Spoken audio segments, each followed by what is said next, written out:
Bonjour, nous allons conclure le Tanya d'aujourd'hui et d'hier. Alors, nous avons parlé que le tzaddik a trois notions, l'amour de Dieu, la crainte de Dieu et sa foi dans Dieu. Que lorsqu'il était de son vivant, il influençait à ses élèves ces trois caractères. Maintenant, le corps d'un tzaddik, c'est un corps qui est sain. Mais ça reste un corps, avec des limites. Deuxièmement, toute l'influence qu'on reçoit du tzaddik, c'est à travers cette divrei Torah. Et on sait que d'un côté, la parole a la force de dévoiler, mais en dévoilant, la parole voile également. Comme on sait que le profond de l'intellect, le rave ne peut pas le transmettre dans la parole. Il y a un niveau de l'intellect, une profondeur que la parole n'est pas capable de dévoiler.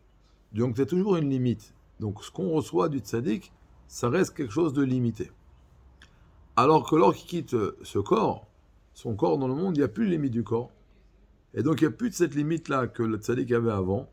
Et là, on peut recevoir son amour et sa crainte et sa foi, contrairement à ce que de son vivant, nous recevions qu'une lueur de ces trois attributs.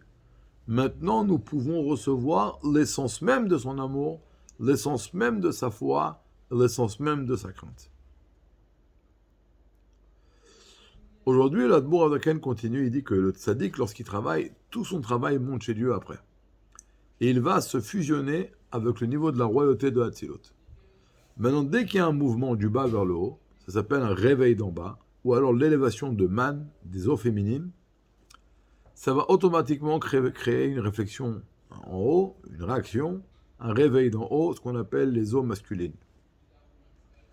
Et là, donc, ça veut dire que le tzaddik, grâce à cela, que son travail monte, il va faire descendre une grande influence divine dans le monde.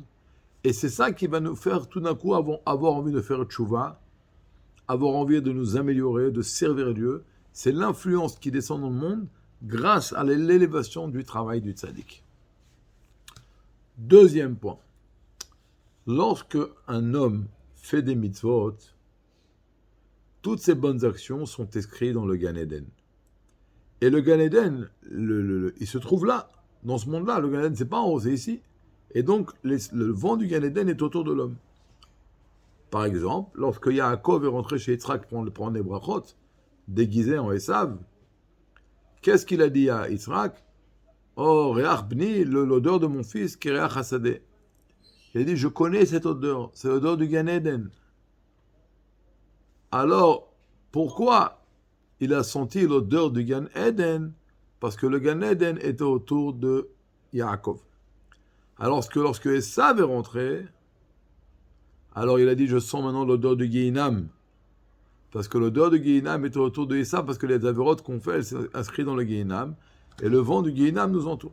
Et donc le tzaddik, il a fait plein de mitzvot. Et donc toutes ces mitzvot sont inscrites dans le Gan Eden. Et le Gan Eden, il est où?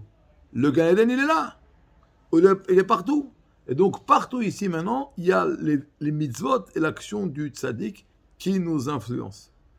Nous, ce qu'on doit faire maintenant, c'est faire une préparation pour recevoir cette influence et réveiller un sentiment d'amour très fort pour le tzaddik.